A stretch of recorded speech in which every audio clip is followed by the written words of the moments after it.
Hello दोस्तों, मैं एल्की निराला आप लोगों को अपने ही चैनल पे बहुत बहुत स्वागत करता हूं। दोस्तों आज हम लोग पढ़ने वाले हैं क्लास 10th का बायोलॉजी जीव विज्ञान चैप्टर होने वाला है थर्ड तीसरा परिवहन।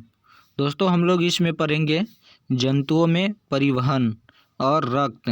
तो आप लोग वीडियो में बने रहिए। चलिए हम लोग इसको कवर करते हैं। सबसे पहले हम लोग पढ़ते हैं जंतुओं में परिवहन। कहता है एक कोशिकीय जंतु में पदार्थों का परिवहन विसरण द्वारा होता है, जबकि उच्च श्रेणी के जंतुओं में पदार्थों के परिवहन के लिए परिवहन तंत्र होता है। इस तंत्र के तीन प्रमुख अवयव रक्त हृदय रक्त वाहिनी मिलकर रक्त परिवहन तंत्र या रक्त परिसंचरण तंत्र का निर्माण करते हैं। तो ये है हम लोगों का जंतुओं में परिवहन। कहता है देखिए एक कोशिकीय जंतु में जो परिवहन होता है वो किस द्वारा होता है, वो विसरण द्वारा होता है, जबकि उच्च श्रेणी के जंतुओं में पदार्थों के परिवहन के लिए क्या होता है, परिवहन तंत्र होता है ना। इस तंत्र के प्रमुख तीन अवयव होता है। पहला हो गया रक्त हृदय और रक्त वाहिनी। ये हम लोगों को जंतुओं में परिवहन का तंत्र होता है। तो एक कोशिकीय जंतु में पदार्थों का परिवहन विसरण द्वारा होता है, जबकि उच्च श्रेणी के जंतुओं में परिवहन के लिए क्या होता है कि परिवहन तंत्र पाया जाता है। चलिए हम लोग आगे जान लेते हैं। ब्लड देखिए, ब्लड को रक्त जिसको ब्लड कहते हैं, कहता लाल रक्त लाल रंग का गाढ़ा क्षारीय तरल पदार्थ है जिसका पीएच मान 7.4 होता है। तो देखिए रक्त का पीएच मान यदि पूछेगा तो 7 कितना होता है, 4 होता है। यह अपने प्रवाह के द्वारा शरीर के सभी ऊतकों का संयोजन करता है, इसलिए इसे तरल संयोजी ऊतक भी कहते हैं।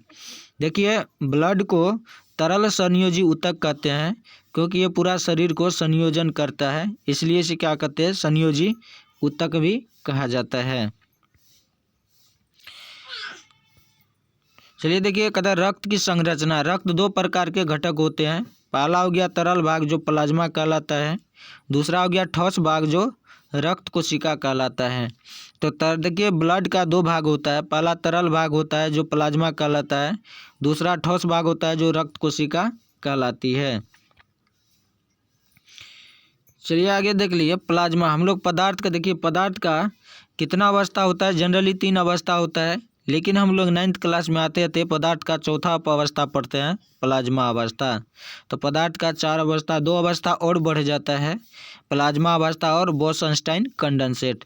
तो ये देखिए हम लोगों का पदार्थ का जो चौथा अवस्था होता है, चौथा वो प्लाज्मा अवस्था होता है जो हमारे शरीर में होते हैं।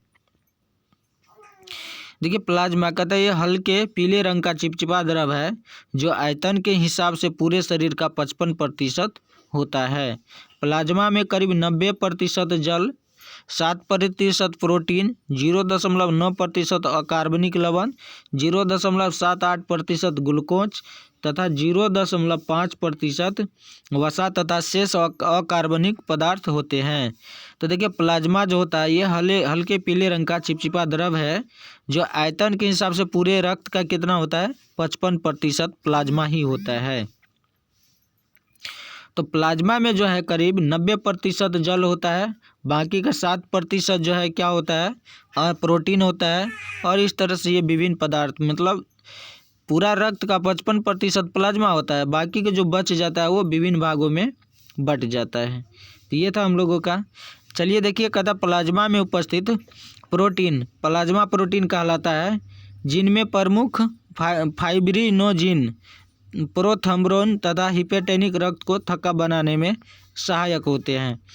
जैसे कि आप लोग देख पा रहे हैं ये हम लोगों का, जैसे कि ये देखिए रेड ब्लड सेल, ये जो है ये वाला ये रेड ब्लड सेल है ना। और इसके बाद देखिए ब्लड वेसल्स है। इसके बाद देखिए WBC है ना, वाइट ब्लड सेल है।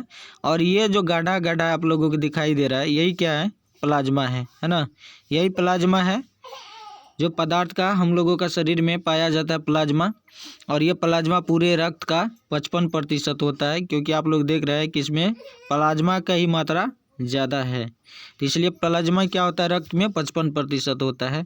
तो आई होप आप लोगों को ये वीडियो पसंद आया होगा, अच्छा लगा होगा। यदि आप लोगों को वीडियो अच्छा लगा होगा तो हमारे चैनल को सब्सक्राइब कर लीजिए ताकि इस तरह का वीडियो सबसे पहले आप लोगों के पास पहुंच जाएगा। वीडियो में बने रहने के लिए बहुत बहुत धन्यवाद।